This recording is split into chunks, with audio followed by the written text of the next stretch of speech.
Se je že kdaj zgodilo, da ste v roke dobili uradni dokument, mogoče kakšno odločbo ali sklep, pa se je zdelo, kot da je prišel od nikoder? Brez imena, brez podpisa, samo nek naziv neke nevidne avtoritete. No, danes bomo osvetlili točno to. Rastočo težavo dokumentov, ki imajo sicer moč, a nimajo avtorja. Ta ena sama poved, res neposredno izvira, popolnoma zaobjame problem, ki se tiho, a vztrajno širi po naši javni upravi.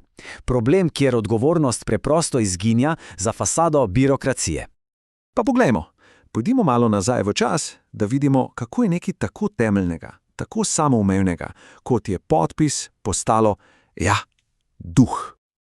Včasih, ne tako dolgo nazaj, je bil podpis most. Most, ki je trdno in jasno povezoval odločitev z osebo, ki je za njo stala. Danes pa ta most razpada. Dobivamo tako imenovana brezglava pisma, dokumente z močjo zakona, a brez avtorja. Samo z nekim anonimnim nazivom, kot je recimo vodja oddelka. In pozor, to ni neka redka napaka, veste? Ne. To je postala kar sistemska praksa, ki se dotika državljanov po vsej državi in odpira eno ključno vprašanje: kdo je sploh odgovoren, ko gre kaj narobe? Koga poklicati na odgovornost? In tukaj pridemo do samega jedra problema, do paradoksa, ki ga vir, iz katerega črpamo, imenuje kar pravna šizofrenija. Poslušajte tole še enkrat, počasi bom prebral. Digitalni podpis na papirju. Že same besede se tepejo med sabo, kaj ne? To je absurdnost situacije, v kateri smo se znašli.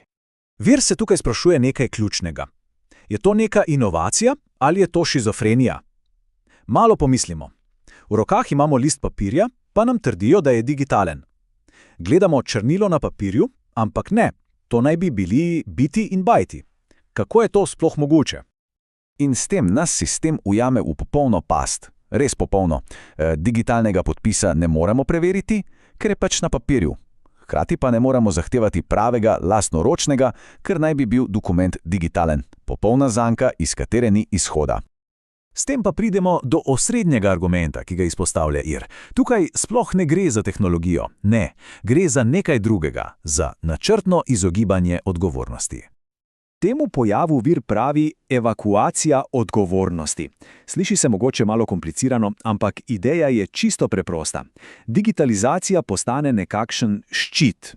Odgovornost se preprosto preseli z osebe z imenom in preimkom na nek neoprijemljiv anonimen sistem.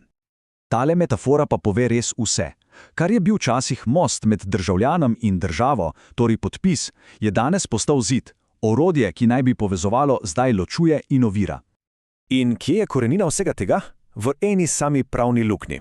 Izjema v zakonu o splošnem upravnem postopku, ki je bila mišljena za čisto preprosta avtomatska potrdila, se je naenkrat razširila na vse mogoče odločbe. Na tiste kompleksne, individualne, za katere nikoli, ampak res nikoli ni bila mišljena. Dobro, kakšne pa so posledice v resničnem svetu? Poglejmo si ta neverjeten razkorak med tem, kar piše v zakonu, in tem, kar se dogaja vsak dan v praksi. Tukaj vidimo črno na belem. Čisti konflikt. Na eni strani imamo zakon, sodno prakso Vrhovnega sodišča, celo ustavo, ki so kristalno jasni, na drugi strani pa imamo birokratsko prakso, ki to veselo ignorira.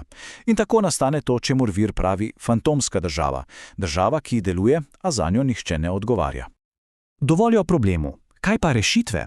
Kaj lahko stori vsak posameznik, ko dobi v roke takšen dokument brez obraza? Tukaj je 5 zelo praktičnih korakov, ki jih predlaga vir. In to, poudarjam, niso dejanja neke paranoje, daleč od tega. Gre za uveljavljanje čisto zakonitih pravic, ki temeljijo na zelo konkretnih členih zakona. In ne pozabimo, to niso samo neki predlogi v zraku. Ne, vsi ti koraki imajo trdno podlago v zakonu. Natančne v 210., 212. in 237. členu zakona o splošnem upravnem postopku. Zakaj pa je vse to sploh tako pomembno? Ker, veste, tukaj ne gre samo za neko birokratsko malenkost. Gre za same temelje pravne države. Gre za naše osebne pravice. Tale citat res zadane v polno.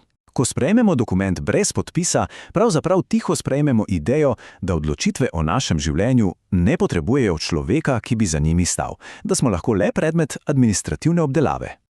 Torej, vsakič, ko nekdo izpodbija tak nepodpisan dokument, je to več kot le boj za lasten primer. Je majhno dejanje, s katerim se obnavljajo temelji pravne države.